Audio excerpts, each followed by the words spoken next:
Eloquent ادب کے ویور سے گزارش ہے کہ ہمارے چینل کے پلے لسٹ آپشن کو ایکسپلور کریں اور جتنے بھی آڈیو بکس کمپلیٹ ہو چکے ہیں جیسے داستان ایمن فروشوں کی، شمشیر بے نیام، آخری چٹان اور ایک بت شکن پیدا ہوا، فردوس ابلیس اور نیل بہتا رہا، اندلس کی ناگن، مارکہ کربلا، ان سب آڈیو بکس کو خود بھی سنیں اور زیادہ سے زیادہ شیئر کرنے کی کوشش کریں۔ یہی ہمیں سپورٹ کرنے کا بہترین طریقہ ہے۔ جزاک اللہ۔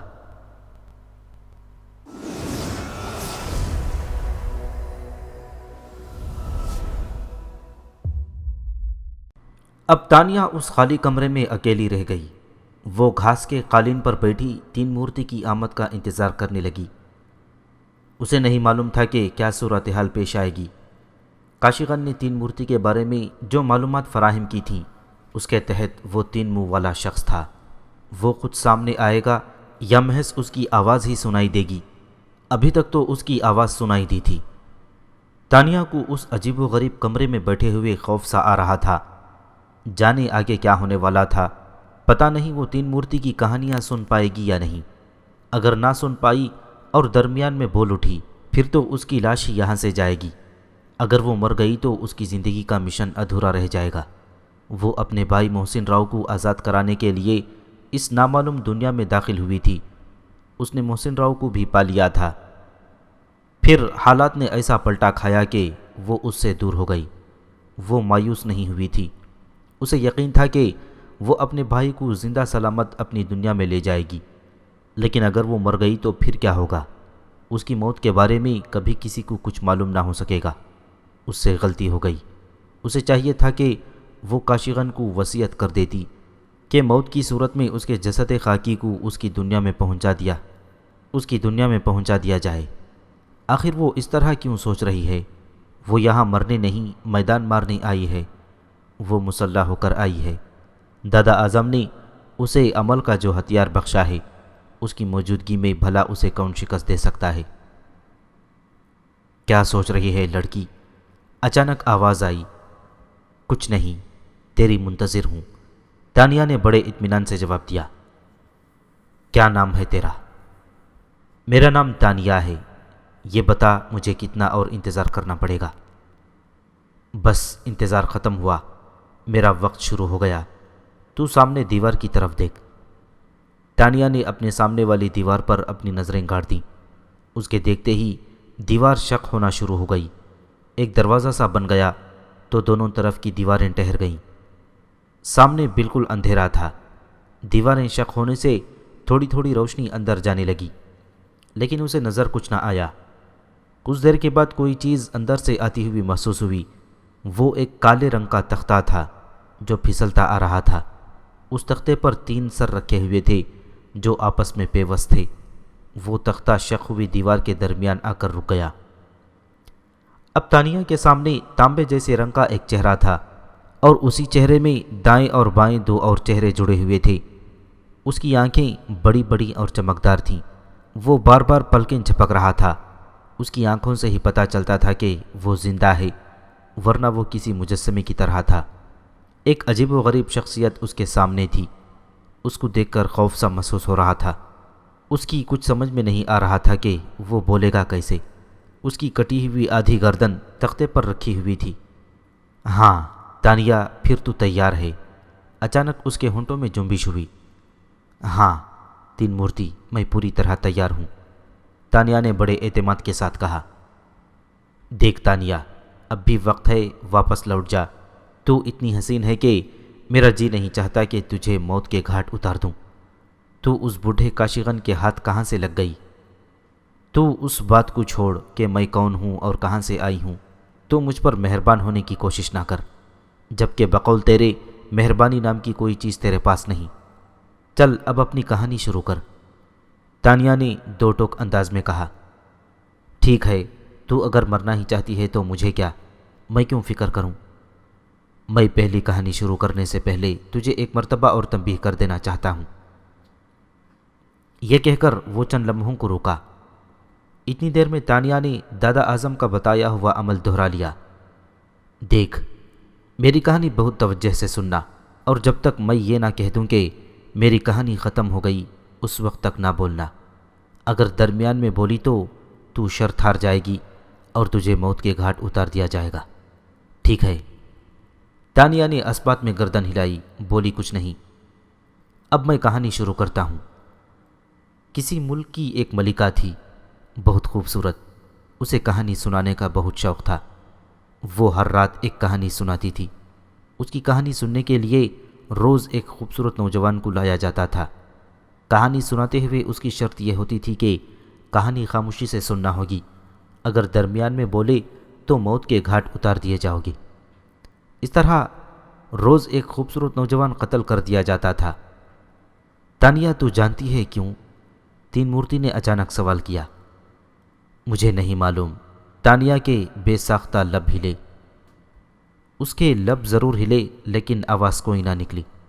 اگر لبوں کی جنبش کے مطابق آواز بھی برآمد ہو جاتی تو بازی الٹ گئی ہوتی، وہ شرط ہار جاتی، اسے فوراً موت کی نیند سلا دیا جاتا۔ بھلا ہوا دادا اعظم کا کہ انہوں نے اس مقابلے کے لیے اسے تیار کر کے بھیجا تھا۔ ان کے عمل نے ہی اس وقت اسے بچا لیا تھا۔ اس کی قوت گویائی سلب ہو چکی تھی، وہ دیکھ سکتی تھی، سن سکتی تھی، لیکن بول نہیں سکتی تھی۔ تانیہ کو اب اندازہ ہوا کہ تین مورتی کس طرح فریب دے کر کہانی سننے والے کو بولنے پر مجبور کر دیتا ہے۔ یہ اس کا پہلا جملہ تھا جس سے وہ بچ گئی تھی۔ جواب نہ پا کر تین مورتی نے پھر کہنا شروع کیا۔ ہاں، تو کہاں جانتی ہوگی، ہر روز ایک نوجوان اس لیے قتل کر دیا جاتا تھا کہ وہ ملکہ کی کہانی سننے کے دوران بول پڑتا تھا۔ ملکہ کی خوابگاہ میں جانے والے کسی نوجوان کو یہ اندازہ نہیں ہو پاتا تھا کہ وہ کس قسم کی کہانی سناتی ہے، اور جس کام کو وہ آسان سمجھ کر اس کے سامنے پیش ہو جاتے تھے وہ اس قدر جان لیوا کیسے ہو جاتا ہے۔ وہ ملکہ اصل میں ساحرہ تھی۔ اس نے اپنے محل میں کئی شیر پال رکھے تھے جو یوں ہی آزادانہ گھومتے پھرتے تھے۔ کہانی سنانے کے دوران بھی کوئی نہ کوئی شیر اس کی خوابگاہ میں گھس آتا تھا اور وہ ملکہ کے سامنے کسی اجنبی نوجوان کو بیٹھا دیکھ کر بگڑ اٹھتا۔ وہ اس نوجوان پر حملہ آور ہو جاتا۔ ملکہ ایک طرف ڈانٹ کر اپنے شیر کو روکنے کی کوشش کرتی تو دوسری طرف اس نوجوان سے کہتی کہ فوراً اس شیر سے معافی مانگ لو کہ آئندہ تم ادھر نہیں آؤ گے، ورنہ یہ تمہیں چیر پھاڑ کر رکھ دے گا۔ تب وہ نوجوان گھبرا کر کہتا کہ مجھے معاف کر دو، میں آئندہ ادھر نہیں آؤں گا۔ تین مورتی کی کہانی جاری تھی کہ شیر کے ذکر کے ساتھ ہی ایک شیر تین مورتی کے پیچھے سے اچانک ظاہر ہوا۔ وہ بپھرا ہوا تھا۔ تانیہ اس شیر کو دیکھ کر سہم گئی۔ تین مورتی نے اس شیر کو ڈانٹا اور پھر جلدی سے بولا، تانیہ، جلدی سے کہہ دو کہ تم آئندہ ادھر نہیں آؤ گی، ورنہ یہ تمہیں چیر پھاڑ کر کھا جائے گا۔ تانیہ ایک دم گھبرا گئی۔ اگر اس کی قوت گویائی سلب نہ ہوئی ہوتی تو وہ یقیناً کہہ دیتی کہ میں آئندہ ادھر نہیں آؤں گی۔ صورتحال ہی کچھ اس طرح کی پیدا ہو گئی تھی۔ اس نے شیر کے حملے سے بچنے کے لیے کوشش بھی کی کہ اس کی قوت گویائی بحال ہو جائے، لیکن قوت گویائی بحال نہ ہو سکی اور وہ صرف اپنے ہونٹوں کو جنبش دے کر رہ گئی۔ خوف سے اس کی آنکھیں بند ہو گئیں۔ وہ لمحہ دور نہیں تھا کہ جب شیر اس کو بھنبوڑ کر رکھ دے گا۔ پھر ایک لمحہ گزرا، دوسرا گزرا، پھر کئی لمحے گزر گئے۔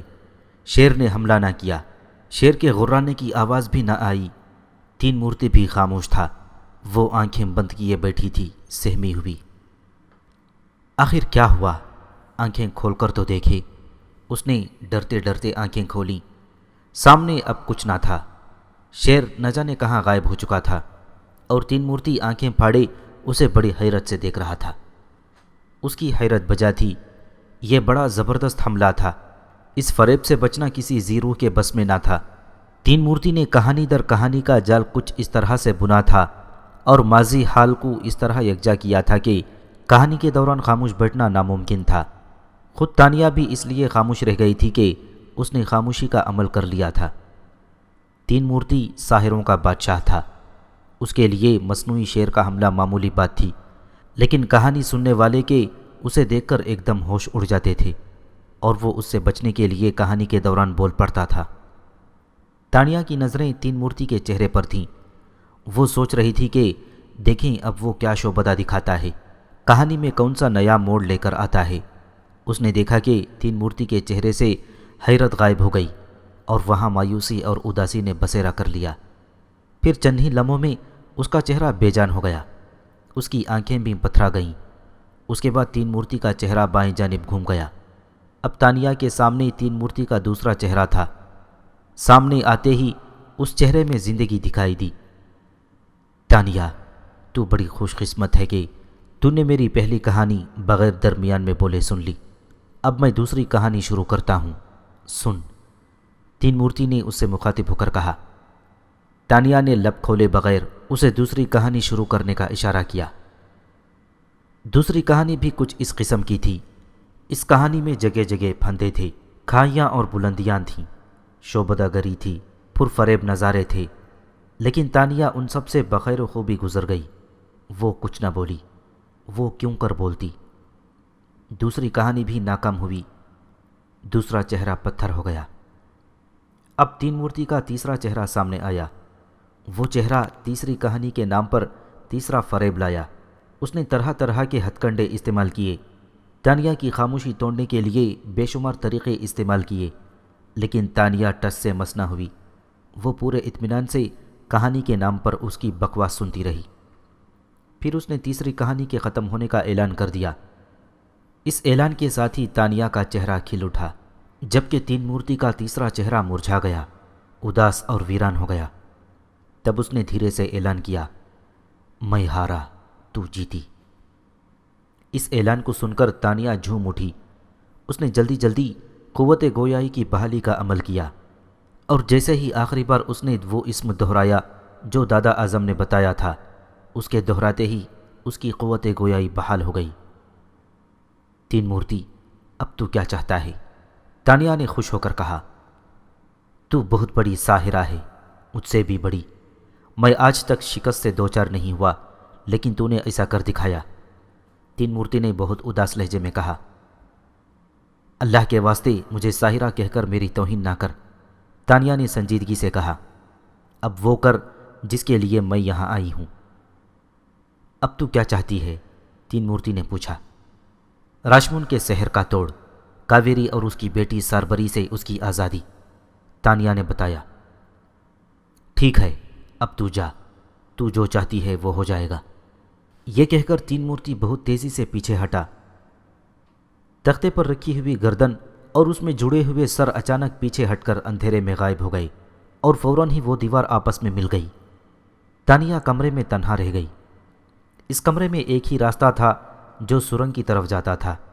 تانیہ فوراً اٹھ کر کھڑی ہو گئی اور دروازے کی طرف بڑھی۔ اس سرنگ میں گہری تاریکی تھی۔ وہ کاشیغن کا ہاتھ پکڑ کر اس کمرے تک آئی تھی۔ اب اس کو راہ دکھانے والا کوئی نہ تھا۔ تانیہ کو اس سرنگ سے گزرتے ہوئے اس بات کا اندازہ ضرور ہو گیا تھا کہ راستہ بالکل صاف اور سیدھا ہے، اندھیرا ضرور ہے، لیکن اگر وہ سرنگ میں داخل ہو کر سیدھی چلتی جائے تو بآسانی باہر نکل جائے گی۔ ہمت کر کے اس نے سرنگ میں قدم رکھے۔ پیچھے سے جتنی روشنی آ رہی تھی، اس روشنی میں وہ تیز تیز چلتی گئی۔ بالآخر روشنی معدوم ہوتے ہوتے بالکل ختم ہو گئی اور گھور اندھیرا چھا گیا۔ تانیہ نے اپنی آنکھیں بند کر لیں۔ آنکھیں کھلی رکھنے کا بھی کوئی فائدہ نہ تھا، نظر تو کچھ نہیں آ رہا تھا۔ اللہ کا نام لے کر وہ چلتی رہی۔ چلتے چلتے وہ کبھی کبھی آنکھیں کھول کر دیکھ لیتی تھی۔ پھر یہ گھنے درختوں کے درمیان والا تاریک راستہ بھی کٹ گیا۔ تانیہ کو اب دروازہ نظر آ رہا تھا، اور اس دروازے پر پیلے رنگ کے کپڑے پہنے ایک اونچے قد کا شخص نظر آیا۔ وہ سر سے پیر تک ڈھکا ہوا تھا۔ اس کا چہرہ بھی چادر میں چھپا ہوا تھا۔ یہ چادر بھی پیلے رنگ کی تھی۔ اس کے پیروں میں لکڑی کے انگوٹھے والی کھڑاویں تھیں۔ تانیہ کو دیکھتے ہی اس ڈھکے چھپے شخص نے دروازہ کھول دیا اور تانیہ کا انتظار کرنے لگا۔ جب تانیہ قریب آ گئی تو اس نے ڈھکے ہوئے چہرے سے ہی اسے دیکھ لیا، ہاتھ کے اشارے سے اسے باہر نکلنے کے لیے کہا، اور پھر خود بھی اس کے پیچھے چل دیا۔ دروازے سے نکلتے ہی تانیہ تیز تیز چلتی بلکہ تقریباً دوڑتی ہوئی سیڑھیوں پر پہنچ گئی۔ اس نے پہلی سیڑھی پر کھڑے ہو کر نیچے دیکھا۔ کاشیغن بے چینی سے ٹہل رہا تھا۔ اس کی جیسے ہی تانیہ پر نظر پڑی، وہ خوشی سے دیوانہ ہو گیا۔ ادھر سے تانیہ سیڑھیاں اترنے لگی اور ادھر سے کاشیغن سیڑھیاں چڑھنے لگا۔ تانیہ اتنی سیڑھیاں اتر نہیں پائی جتنی سیڑھیاں کاشیغن نے چڑھ لیں۔ کیا ہوا تانیہ؟ وہ اس کے پاس پہنچ کر بے قراری سے بولا، فتح۔ تانیہ نے ایک لفظ کہا، اس لفظ میں ایسا جادو بھرا تھا کہ کاشیگن خوشی سے چیخ اٹھا، اوہ زبردست! پھر اس کی نظریں اس ڈھکے چھپے شخص پر پڑیں جو بڑے اطمینان سے ایک ایک کر کے سیڑھیاں اترتا چلا آ رہا تھا۔ یہ کون ہے؟ کاشیگن نے حیرت سے پوچھا۔ مجھے نہیں معلوم، تانیہ نے اس اترتے شخص کی طرف دیکھتے ہوئے کہا۔ یہ دروازے پر ملا تھا، وہیں سے ساتھ آ رہا ہے۔ اب وہ ڈھکا چھپا شخص ان کے نزدیک آ چکا تھا۔ پھر وہ بغیر کچھ بولے سیڑھیاں اترتا چلا گیا۔ وہ دونوں بھی سیڑھیاں اترنے لگے۔ تین مورتی نے کیا دیا؟ کاشیگن نے پوچھا۔ کچھ نہیں، بس اپنی شکست کا اعتراف کیا اور کہا کہ اب تو جا، تو جو چاہتی ہے ویسا ہو جائے گا، تانیہ نے بتایا۔ تانیہ، تم نے تو کمال کر دیا، تم نے اسے کیسے ہرا دیا؟ کاشیگن کا خوشی کے مارے دم پھول رہا تھا۔ دیکھو، میں نہ کہتا تھا کہ تم میری امید کا آخری چراغ ہو، تم ضرور کامیاب ہوگی۔ کامیاب تو میں خود کو اس وقت سمجھوں گی جب راشمون کو ہوش آ جائے گا اور وہ اٹھ کر آپ کے گلے لگ جائے گا، تانیہ نے فکر مندی سے کہا۔ ایسا ہی ہوگا تانیہ، میرا دل کہتا ہے، کاشیگن نے بڑے یقین سے کہا۔ تانیہ کچھ جواب دینا چاہ رہی تھی کہ اس کے منہ سے اچانک نکلا، ارے کیا ہوا؟ وہ بھگی میں بیٹھ گیا ہے۔ کاشیگن نے بھگی پر نظر ڈالی تو اسے پیلا لباس نظر آیا۔ وہ ڈھکا چھپا شخص تیزی سے سیڑھیاں اتر کر بھگی میں جا بیٹھا تھا۔ جب کاشیگن اور تانیہ بھگی کے نزدیک پہنچے تو اس ڈھکے چھپے شخص نے ایک طرف ہو کر گویا ان دونوں کو جگہ دے دی۔ بھگی میں تین آدمی بڑے آرام سے بیٹھ سکتے تھے۔ تانیہ سے پہلے کاشیگن چڑھنے لگا تو اس منہ ڈھکے شخص نے کاشیگن کو بھگی میں بیٹھنے سے روک دیا۔ وہ بولا کچھ نہیں، صرف ہاتھ کا اشارہ کیا۔ کاشیگن فوراً پیچھے ہٹ گیا اور اس نے تانیہ کو بیٹھنے کا اشارہ کیا۔ تانیہ بھگی کے ایک کونے میں بیٹھ گئی، وہ دوسرے کونے میں بیٹھا تھا۔ پھر اس ڈھکے چھپے شخص نے ہاتھ کے اشارے سے بھگی چلانے کو کہا۔ کاشیگن نے اپنے مسلح دستے کو بھگی سے آگے آنے کو کہا۔ پھر اس نے انہی میں سے ایک گھوڑا اپنے لیے منتخب کر لیا اور خود بھگی کے پیچھے آ گیا۔ چلو، کاشیگن نے حکم دیا۔ اس کے حکم کے ساتھ ہی یہ چھوٹا سا قافلہ اپنی منزل کی طرف چل پڑا۔ بھگی تیزی سے اڑی جا رہی تھی۔ تانیہ بھگی کی کھڑکی سے کبھی کاشیگن کو گھوڑا دوڑاتے اور کبھی اس پیلے کپڑے میں ملبوس اس پردہ نشین کو دیکھ رہی تھی جو بھگی کے ایک کونے میں دبکا پڑا تھا۔ وہ عجیب شخص تھا، خاموشی سے اس کے پیچھے ہو لیا تھا۔ اس میں کوئی خاص بات ضرور تھی۔ تانیہ حتیٰ کہ کاشیگن نے بھی اس سے کوئی سوال کرنے کی کوشش نہیں کی تھی۔ شاید دونوں کو یہ امید تھی کہ اس چادر کے پیچھے ان کی مشکل کا حل موجود ہے۔ تین مورتی نے اسے ان کے ساتھ روانہ کیا ہے۔ تانیہ نے سوچا کہ اس شخص سے پوچھے کہ وہ کون ہے اور اس نے اپنا منہ کیوں ڈھک رکھا ہے۔ پھر اس نے اپنا ارادہ ملتوی کر دیا۔ کیا پتہ منہ کھولنے اور کچھ بولنے سے سحر کا توڑ بے اثر ہو جاتا ہے، لہٰذا تانیہ نے خاموشی ہی میں بھلا جانا۔ پھر یہ چھوٹا سا قافلہ اپنا سفر مکمل کر کے کاشیگن کی بستی میں پہنچ گیا۔ بھگی کے رکتے ہی وہ ڈھکا چھپا شخص بلا تاخیر بھگی سے اتر گیا۔ کاشیگن کا سونے کا محل کافی اونچائی پر تھا۔ اس کے محل تک جانے کے لیے سنگ مرمر کی سیڑھیاں تھیں۔ وہ شخص تیزی سے سیڑھیاں چڑھنے لگا۔ اب کاشیگن اور تانیہ کو اس کی تقلید کرنے کی سوا کوئی چارہ نہ رہا۔ محل اگرچہ کاشیگن کا تھا، لیکن وہ ڈھکا چھپا شخص سیڑھیاں چڑھ کر محل میں کچھ اس طرح داخل ہوا جیسے وہ اس کا مالک ہو۔ اور دلچسپ بات یہ کہ محل کے دروازے پر نیزہ بردار محافظ نے بھی اسے روکنے کی کوشش نہیں کی، بلکہ اس نے جھک کر اس ڈھکے چھپے شخص کو تعظیم دے کر اندر جانے کی اجازت دے دی۔ اس کے پیچھے کاشیگن اور تانیہ داخل ہوئے۔ وہ بہت تیز چل رہا تھا۔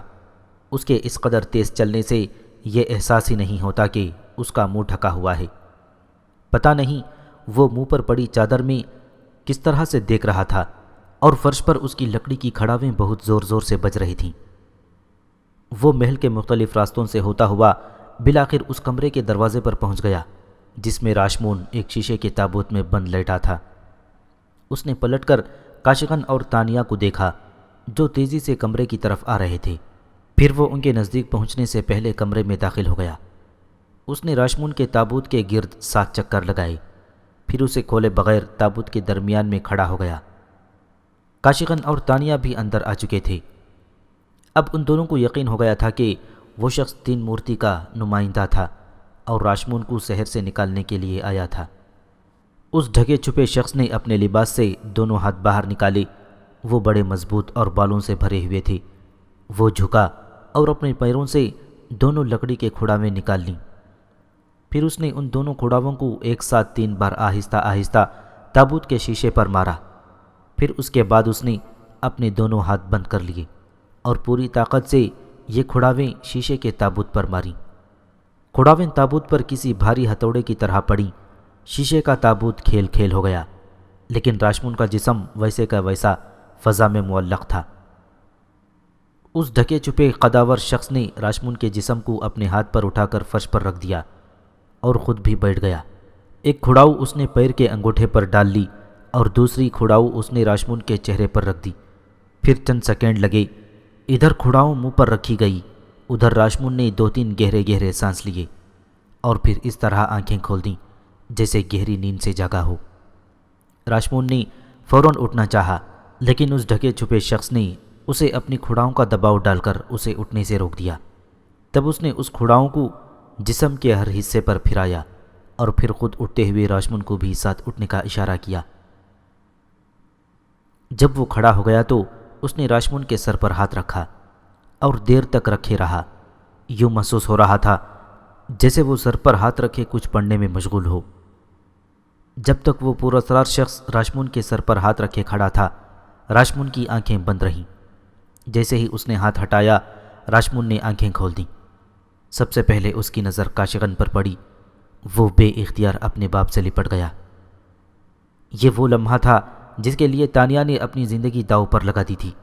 وہ باپ بیٹے کو بے اختیار گلے ملتے دیکھ کر خود پر قابو نہ رکھ سکی۔ آنسوؤں سے اس کی آنکھیں بھیگ گئیں، اور جب کاشغن وفور جذبات میں اپنے بیٹے کو لپٹائے ہوئے تھا اور تانیہ اس منظر کو دیکھ کر اشک بار تھی، تو اس پراسرار شخص نے اپنی دونوں کھڑاویں اپنے ہاتھ میں پکڑیں اور بے آواز دروازے سے نکل گیا۔ اس کے نکلنے کا کسی کو احساس بھی نہ ہوا۔ تانیہ نے اپنے آنسو پوچھے تو وہ پراسرار شخص کمرے میں موجود نہ تھا۔ وہ دروازے کی طرف بھاگی، لیکن اس وقت تک وہ اس کی پہنچ سے بہت دور جا چکا تھا۔ جانے وہ شخص کون تھا؟ کم از کم جانے سے پہلے وہ اپنی صورت تو دکھا جاتا، یہ بتا جاتا کہ وہ کون ہے۔ لیکن وہ شخص جس طرح اسرار کے پردے میں لپٹا ہوا تھا، ویسے ہی واپس چلا گیا۔ اس کے بارے میں تانیہ کچھ نہ جان سکی۔ کاشغن، وہ چلا گیا، تانیہ نے کمرے میں واپس آ کر اونچی آواز میں کہا۔ اس آواز پر سب سے پہلے راشمون چونکا۔ اس نے اپنے باپ کے کندھے سے سر اٹھایا تو اپنے سامنے ایک محجبین کو دیکھا۔ اس کے تصور میں بھی یہ بات نہیں تھی کہ اس کمرے میں کاشغن کے علاوہ بھی کوئی اور ہو سکتا ہے۔ اس نے تانیہ کو دیکھا تو اپنی نظریں ہٹانا بھول گیا۔ تانیہ اگر حسین تھی تو وہ بھی کسی سے کم نہ تھا۔ اسے دیکھنے والا بھی بس دیکھتا ہی رہ جاتا تھا۔ تانیہ اور راشمون کی جب نظریں ملیں تو یوں محسوس ہوا جیسے کہیں دور پہاڑوں پر بجلی چمکی ہو۔ دور تک روشنی ہی روشنی ہو گئی اور پھر ٹھنڈی پھوار سی پڑنے لگی۔ بابا، یہ کون ہے؟ راشمون نے اپنے باپ سے الگ ہو کر تانیہ کی طرف بڑھا۔ راشمون، کیا تو جانتا ہے کہ تو 2 سال کے بعد جاگا ہے؟ بابا، 2 سال؟ راشمون حیران رہ گیا۔ ہاں، 2 سال، کاشغن نے اس کے چہرے کی طرف دیکھتے ہوئے کہا۔ اور ان 2 سالوں میں میں نے تیرے لیے کیا کیا نہ کیا، لیکن کاویری کے شہر کا توڑ نہ لا سکا۔ تب یہ لڑکی قسمت سے میرے ہاتھوں لگ گئی۔ اسے کنویں کی مخلوق میرے پاس لائی تھی۔ یہ انسان ہے۔ یہ اتنی مہربان ثابت ہوئی کہ اس نے اپنی زندگی داؤ پر لگا کر تیری زندگی بچا لی۔ کس قدر عظیم ہے یہ لڑکی۔ راشمون، اسے سجدہ کر۔ راشمون باپ کا حکم سن کر فوراً ہی تانیہ کے قدموں میں جھکنے لگا۔ تانیہ بہت تیزی سے پیچھے ہٹ گئی اور زور سے چیخی، نہیں، ہرگز نہیں، میری نیکی برباد نہ کریں۔ تب راشمون اٹھ گیا۔ تانیہ نے شکر ادا کیا۔ راشمون کو دیکھ کر ایک عجیب سا احساس اس کے دل میں جگا تھا۔ ایسا تو کبھی نہیں ہوا تھا۔ وہ جب بھی راشمون کی طرف دیکھتی، اس کے دل کی دھڑکن بے اختیار ہو جاتی۔ اور جب وہ تانیہ کی طرف دیکھتا تو وہ فوراً اپنے پلکوں کی چلمن ڈال دیتی اور ہونٹوں پر خود بخود ایک مدھر مسکان سج جاتی۔ یہ اسے کیا ہو گیا ہے؟ کہیں راشمون اس کے دل میں تو نہیں اتر گیا؟ کہیں اسے اس سے محبت تو نہیں ہو گئی؟ کیا اسی کو محبت کہتے ہیں؟ کیا ایک دوسرے کی طرف بے اختیار نظریں اٹھ جانے کا نام ہی محبت ہے؟ بابا، کیا نام ہے ان کا؟ راشمون گویا ہوا۔ یہ تانیہ ہے، کاشیغن نے بتایا۔ تانیہ؟ راشمون نے اس کا نام بڑے پیار بھرے لہجے میں دہرایا۔ تانیہ، میں تمہارا بہت شکر گزار ہوں۔ اب کیا خیال ہے؟ اس ساحرہ کے علاقے کی طرف پھر جائیں گے؟ تانیہ نے ہنس کر پوچھا۔ بھول کر بھی نہیں، راشمون نے کان پکڑے۔ توبہ میری! کیا کاویری کی بیٹی ساربری بہت حسین تھی کہ اسے دیکھتے ہی اپنے ہوش گوا بیٹھے؟ تانیہ نے اسے چھیڑا۔ وہ جواب میں کچھ کہنا چاہتا تھا، کوئی خوبصورت بات، لیکن باپ کا خیال کر کے محض مسکرا کر رہ گیا۔ ہاں تانیہ، وہ کہاں چلا گیا؟ کاشیغن کو اب وہ پراسرار شخص یاد آیا۔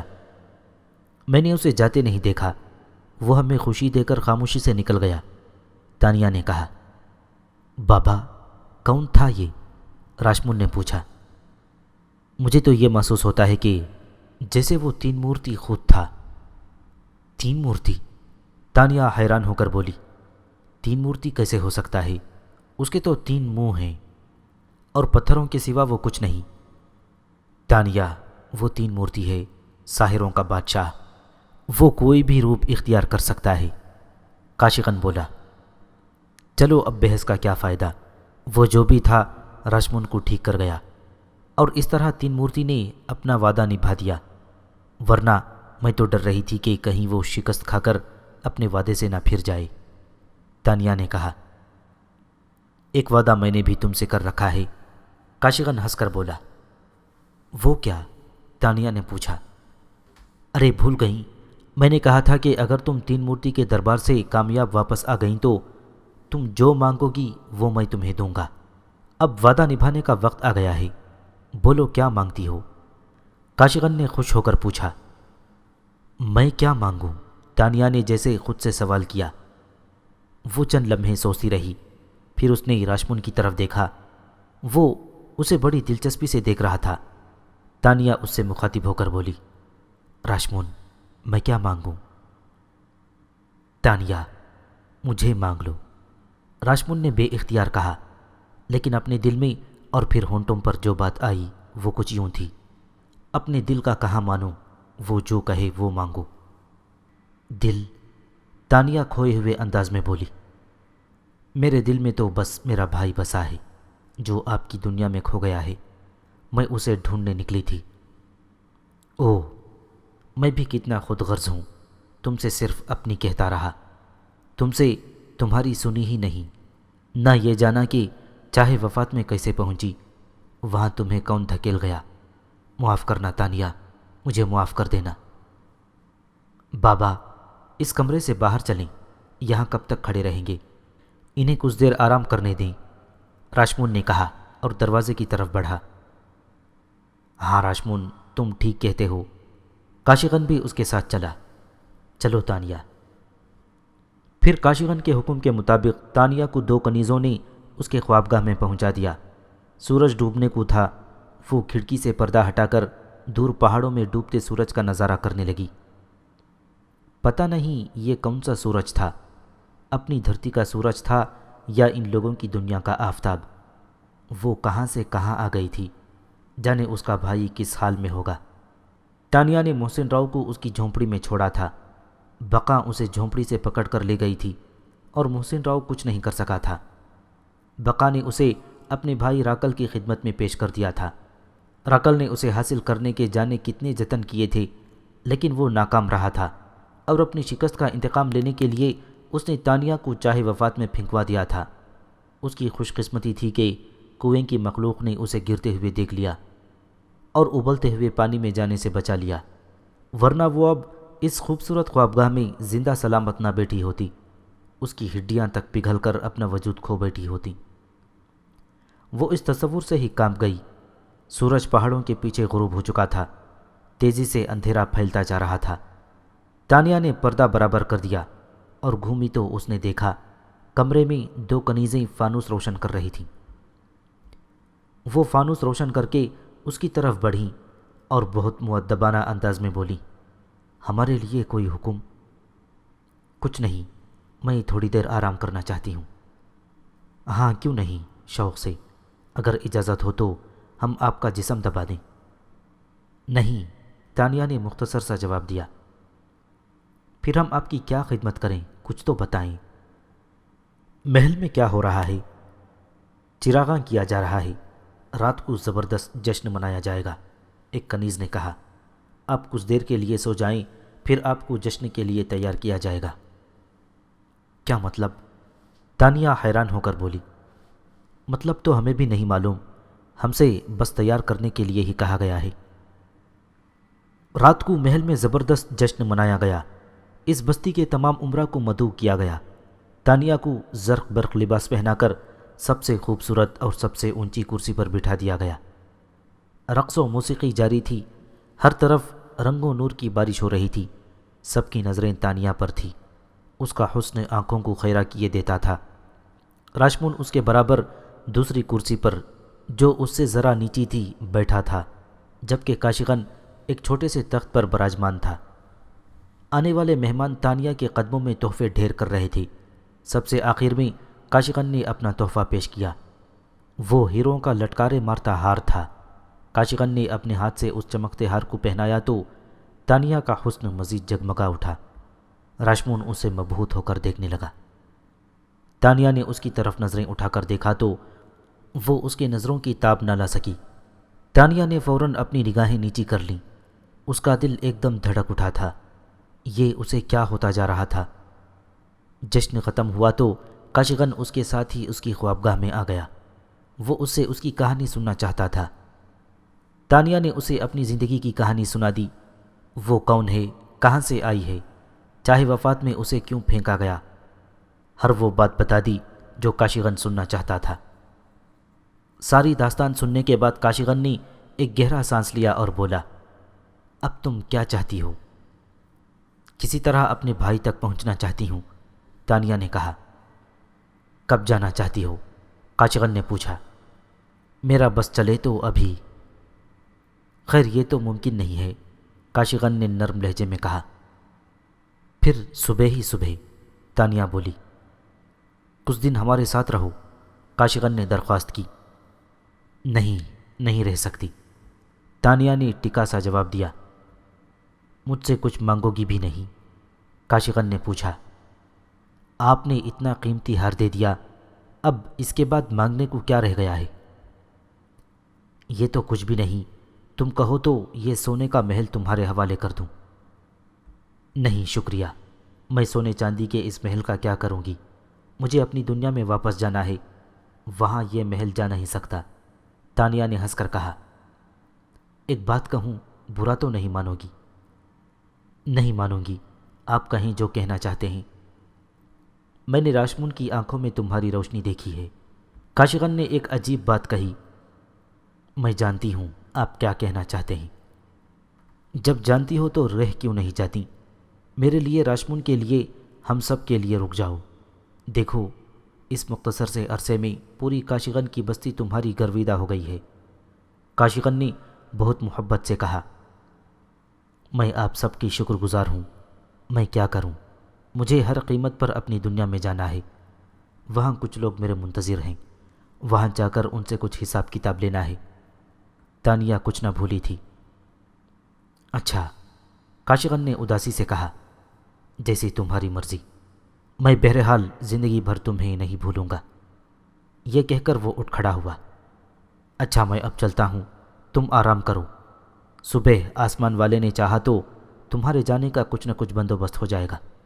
میں کنویں کی مخلوق کو طلب کرتا ہوں۔ کاشغن، میں بھی ہمیشہ آپ کو یاد رکھوں گی، تانیہ بولی۔